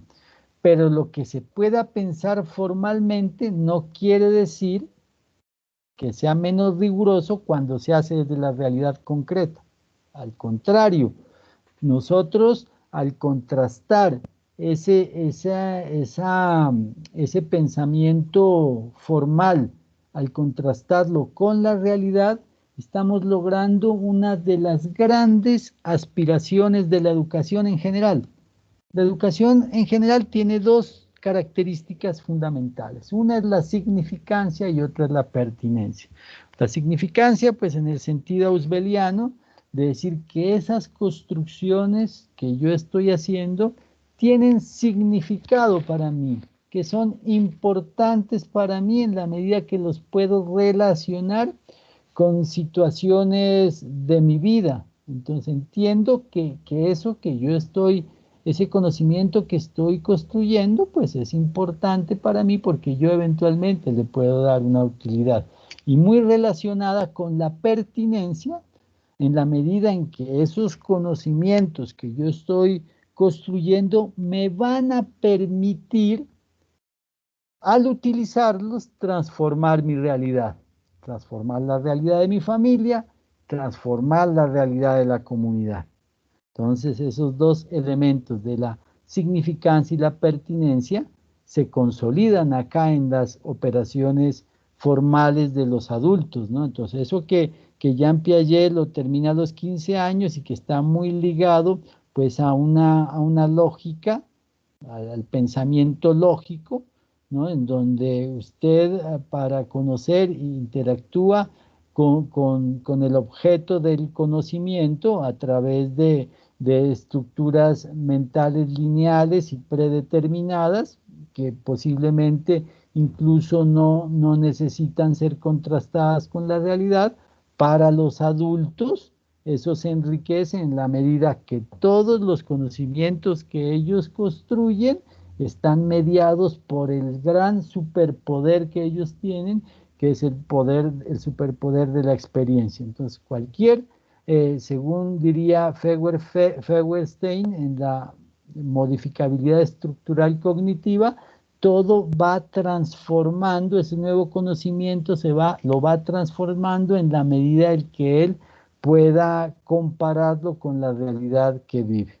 Entonces, esa es la gran diferencia del adulto y el pensamiento del adulto y el pensamiento infantil. Entonces, el pensamiento propio de los adultos, que vaya un poco más allá de lo formal, que lo podríamos llamar posformal, y que puede ser inclusive complejo, no se hace solo con esa lógica instrumental y abstracta, sino que ese conocimiento que puede ser abstracto, que nosotros le enseñamos a nuestros estudiantes, que una raíz cuadrada, que la célula, que la relación de simbiosis en ecología entre dos especies, conocimientos abstractos para el adulto, además de ese conocimiento, pues es mucho más complejo porque lo incorpora con su experiencia concreta y con las emociones propias de la vida. Entonces, una característica de la adultez es precisamente el compromiso y la responsabilidad. Esto es una ventaja porque lo lleva a comprometerse por determinadas opciones, ¿no? Él ya con esa capacidad de decisión determina elegir un camino u otro. Entonces, no únicamente la actuación lógica es el desarrollo del pensamiento adulto, hay una etapa posterior donde el adulto, además de la lógica, utiliza pues lo que conocemos como la práctica, ¿no? Y es donde los adultos tienen pues la mayor ventaja. En ese sentido, Riegel y el mismo Edgar Morin plantean como una característica de la adultez la capacidad para asumir la ambigüedad e integrar contradicciones. Eso es una diferencia fundamental con las etapas de la niñez y la infancia que se guían más por la lógica y por la certeza, ¿no? En cambio que la adultez es capaz de integrar esas contradicciones. Y eso es una ventaja muy grande que tal vez muchos de los que hemos pasado demasiados años inmiscuidos en la escolarización, entendiendo la institución escolar no solo como la primaria, sino toda la institución escolar de formación que va desde preescolar hasta el postdoctorado, debemos desaprender muchísimas cosas, ¿no? Porque lo que hace el sistema escolar es homogenizarnos y cuadricularnos dentro de unas estructuras académicas. Entonces, el asumir la incertidumbre. Ustedes recuerdan el pensamiento complejo de Edgar Morin, que hoy por hoy el intelectual y filósofo vivo más influyente en la historia de la humanidad por algunos, en la historia del siglo XXI por otros, y por otros en el mismísimo futuro, el intelectual que influye más en el futuro de la humanidad, donde logra Edgar Morin traer esos grandes avances científicos de las ciencias naturales, como la física cuántica, la teoría de cuerdas, la teoría del caos, la teoría de la incertidumbre, logra llevarlo a las ciencias sociales e incluso meterlo con fuerza en la educación a través de lo que conocemos con el pensamiento complejo. Y los adultos tienen esa gran habilidad para asumir la ambigüedad e integrar contradicciones, que esa ambigüedad, esas contradicciones que parecieran o que pudieran ser entendidas como dificultades para el proceso de aprendizaje, son todo lo contrario, son la gran posibilidad de construir a partir de la lógica muchos elementos que al relacionarlos con su experiencia de vida generan nuevos conocimientos. Entonces, los adultos tienen esa habilidad que no la tienen de pronto los infantes y adolescentes, que es asumir la contradicción, asumir el conflicto, la duda y la inseguridad, ¿no? Para la construcción de la sociedad del futuro. Entonces, los adultos, por sus mismas características, vienen incorporados con sus historias de vida, también una historia de resiliencias, porque si no hubieran sido resilientes, no estuvieran en este momento participando de este proceso de formación. A ellos la vida, podríamos decir, el sistema educativo les ha negado oportunidades. Entonces están ellos retomando la posibilidad, a través de un ejercicio resiliente, de utilizar esta nueva oportunidad para transformar la vida. Y eso básicamente es una contradicción, ¿no? Es una antítesis, porque están en un momento en que la lógica diría que ellos ya deberían saber leer, escribir, sumar, restar, etc. El pensamiento adulto no se reduce exclusivamente al pensamiento lógico abstracto, y hago mucho énfasis en lo siguiente, ¿no? Y es por las siguientes razones. Primero, porque el pensamiento adulto es un pensamiento más cercano a los problemas de la vida, tal y como se presentan, no en un laboratorio controlado, sino la vida real.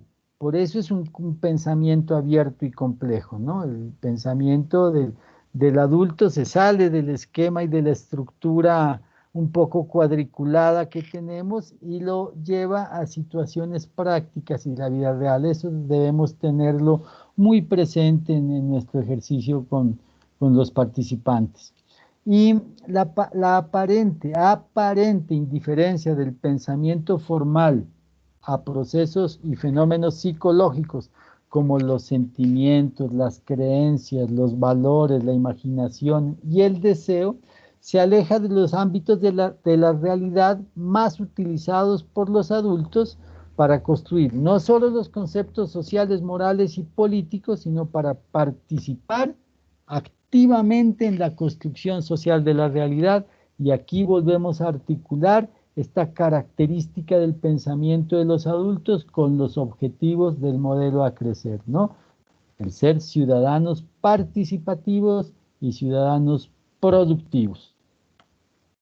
Entonces, todas estas investigaciones han llevado a que otro conocido nuestro, el señor Gardner, al que ya hemos hecho referencia, concluyera que las características del pensamiento del adulto en ese estado posformal, ¿no? Decimos posformal porque Piaget nos dejó en el formal a los 15 años, entonces en ese estado posformal se identifica por la coordinación interpersonal y las interacciones entre personas, más que con las interacciones con el entorno físico. ¿Eso qué quiere decir? Si ustedes recuerdan la teoría de las inteligencias múltiples, estamos con la inteligencia emocional, que a su vez se divide entre la intrapersonal y la interpersonal, ¿no?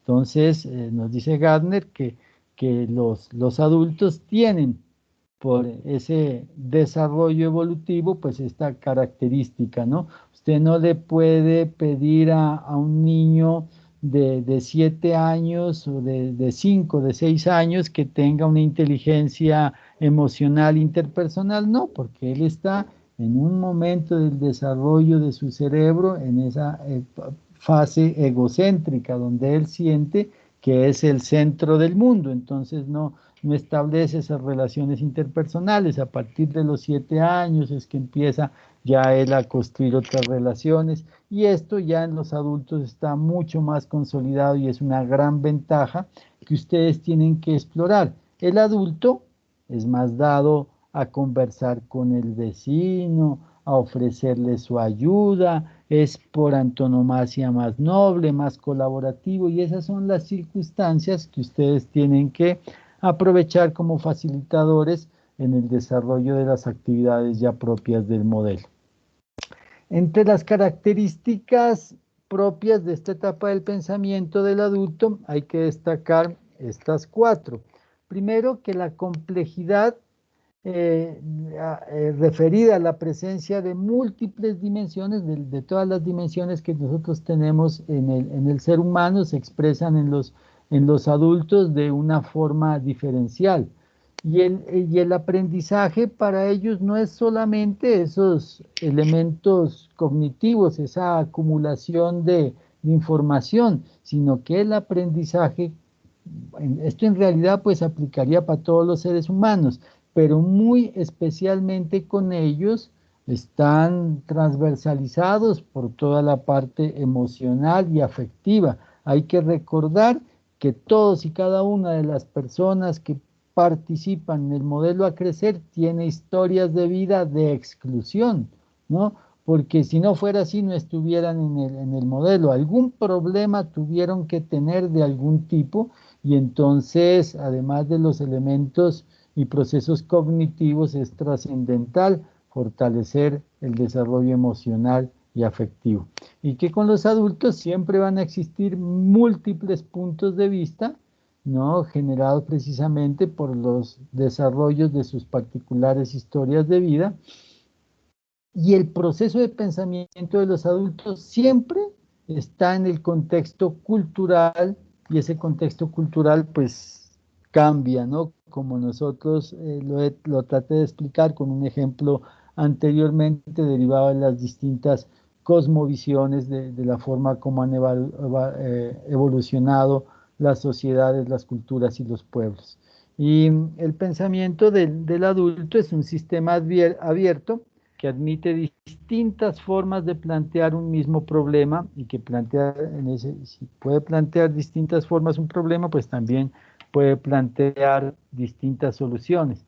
Otras características del pensamiento de los adultos es que la solución de los problemas no es única ni necesaria, sino que implica una opción entre distintas opciones y es libre y asume riesgos, ¿no? El relativismo es un ingrediente más del proceso de pensamiento de los adultos. Es dialéctico y tiene incorporada la contradicción, a diferencia de los infantes y adolescentes, que la contradicción no forma parte de su estructura de pensamiento, es algo que tocaría evaluar, ¿no es cierto?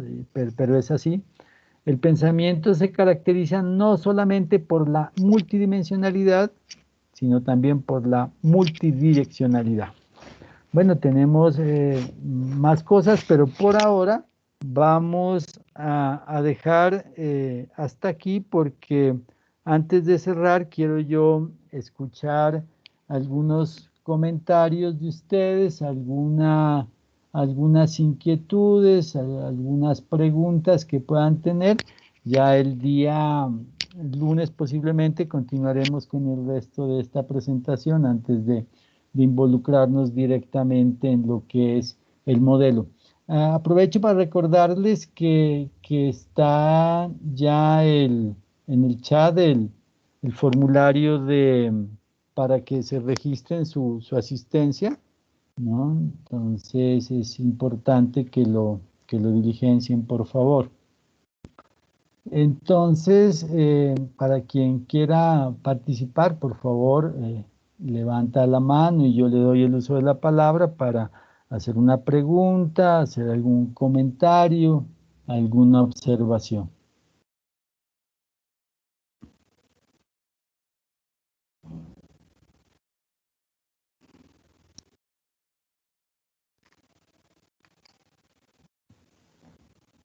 Bueno, ¿cómo ven hasta aquí el tema del proceso de formación? Si se sienten identificados con este tema, a ver, los animo a que compartan.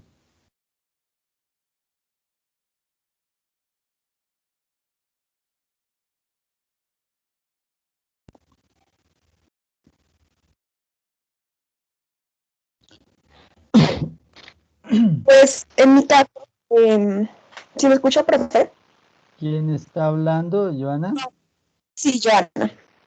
Bueno. Pues en mi caso me parece muy chévere, estoy muy emocionada porque pues como usted dijo anteriormente, en la universidad solamente se tocan temas sobre la enseñanza a menores, y se ve todo lo que es pedagogía para niños, todo eso. Entonces me parece muy interesante aprender este tipo de pedagogía. Me parece muy chévere las temáticas que se tocaron hasta el momento y creo que se pinta interesante. Me gusta mucho. Ah, bueno, muy bien, me alegro mucho, Joana, que sea de su interés. Hay que recordar, como lo dice el maestro Paulo Freire, que solo se aprende aquello que se ama y que no hay conocimiento sin emoción, ¿no? Hay que transversalizar en todos nuestros procesos de construcción de aprendizajes la parte de los sentimientos y la emoción. Y lo primero que hay que hacer es emocionarse con lo que hacemos. Muy bien, muchas gracias por su aporte. Disculpe. Sigue Diani. Diani es, sí, ¿no? Sí, señor. No, es que quería comentar que no me deja acceder al chat porque dice que solo está disponible para los miembros del equipo y nosotros que aparecemos como invitados, la Ya. verdad no nos aparece. Ah, bueno, entonces yo le voy a copiar al profe Juan Esteban, ese formulario que usted tiene ahí ¿es el que yo puse ahí o es otro? Profe, lo que le comentaba ahora, que yo tampoco tengo acceso al chat, sin Ah, embargo, ya. pues ya se los estaría enviando Ah, ya. ahí también al profe. Listo, pero el que yo había colocado, pero yo se lo puedo pasar aquí, ¿no? Ya, no sé si es el mismo, pero necesitamos que sea el mismo, que no van a diligenciar otro formulario. Entonces yo aquí le estoy enviando a usted el vínculo para que usted lo comparta. Bueno, y se lo comparta también al profe. Ahí se lo envié el formulario, profe. Sí, no, creo que es diferente el que yo tengo acá. Porque usted tiene acá uno, pero no sé. A ver, Entonces, yo se lo compartí a su WhatsApp. Entonces, ese por favor compártalo con sus estudiantes y compártalo también con sus estudiantes, perdón, con sus facilitadores y compártalo también con el profe Carlos para que él a su vez se lo entregue a los facilitadores que están a su cargo. ¿No? Lo otro es que para que ustedes puedan utilizar todas las funcionalidades de Teams y que no ingresen como invitados, es que utilicen sus correos institucionales, todos aquellos que son estudiantes de la universidad o funcionarios tienen los correos con la extensión udenar.edu.co y entonces con eso ya pueden acceder a las funcionalidades. Y para los demás, ya estamos haciendo el trámite para que también puedan tener correos institucionales, ¿no? Esa es la otra recomendación. Está la profesora Alicia Riascos, nos quiere participar, bien pueda, profe. Sí, profe Hernán, no, yo muy complacida de estas capacitaciones, son muy pertinentes y solo quería ratificar el mensaje que usted está dando, profe Hernán, en cuanto a generar confianza con nuestros futuros estudiantes, que ellos crean en nosotros, que nos conectemos y para ello pues dejarles un mensaje de Feuerstein que dice: si quieres saber cuánto aprenderá un estudiante, pregúntale a su profesor qué piensa de él. Y efectivamente vamos a trabajar con personas que han sido excluidas del sistema. Entonces, este proyecto va a ser maravilloso y vamos a generar y vamos a transformar vidas. Solo eso, mi profe. Y mil gracias, me tengo que retirar porque hay una sustentación de la universidad que también he sido invitada. Mil gracias.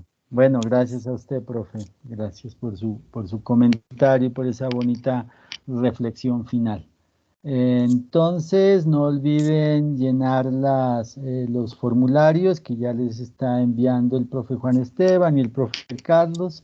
Y por favor, tengan en cuenta la recomendación de que como todas las comunicaciones de aquí en adelante las vamos a hacer por Teams, es más fácil aquellos que tienen sus correos institucionales que ingresen desde ahí. Ustedes ingresan al correo institucional por el udenar.edu.co y desde ahí van a Teams y acceden a este equipo que se llama, el equipo, ¿cómo es que se llama el equipo? El equipo se llama Clay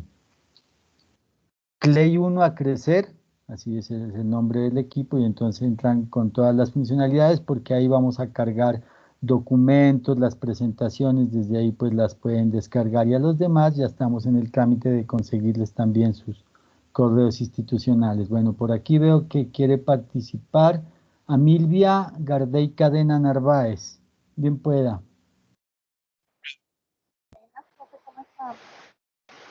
Bien, gracias. En lugar, pues, felicitarlo por la presentación, muy enriquecedora. Pues la verdad nosotros como facilitadores nos identificamos con el tema que hoy se trató. Profe, saliéndome un poquito de lo del tema de la presentación de la capacitación, tengo unas preguntas puntuales que me rondan en la cabeza. Una de estas sería referente a nuestro contrato, profe, puesto que hasta el momento a nosotros no nos han hablado de ello, no nos ha llegado ninguna información. Entonces sí, pues tenía esa inquietud de ver si usted me la puede aclarar de antemano, profe. Otra es cuándo en realidad se inicia el proceso o todavía no se inicia. No sé, estoy como confundida en ese aspecto. Y el otro punto que quería tratar era la presentación formal ante las instituciones educativas. Para que por favor me oriente respecto a esos tres puntos. Sí, claro. Aunque salen del ámbito directo de mi rol como asesor pedagógico, que son estas responsabilidades más pedagógicas. Sin embargo, el contrato se firma una vez se termine el proceso de capacitación, ¿no? Porque es requisito participar de este proceso para suscribir ya el contrato, ¿no? Que es la garantía de que ustedes, pues, pueden desarrollar estas labores de formación bajo esta estructura del modelo a crecer. Y sin embargo, el lunes que continuamos con este proceso de formación, les van a dar mayor información, tanto la directora del proyecto como el coordinador del departamento de Nariño.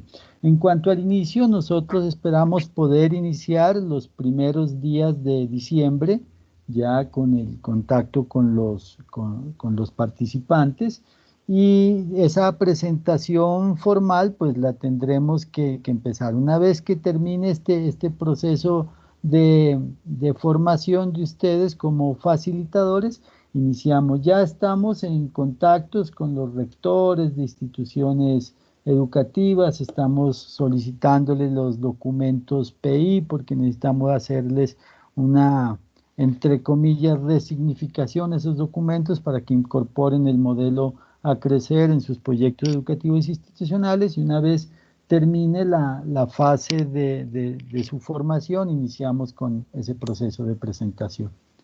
Entonces, espero haber podido solucionar sus tres preguntas. Con mucho gusto. ¿Alguna otra inquietud?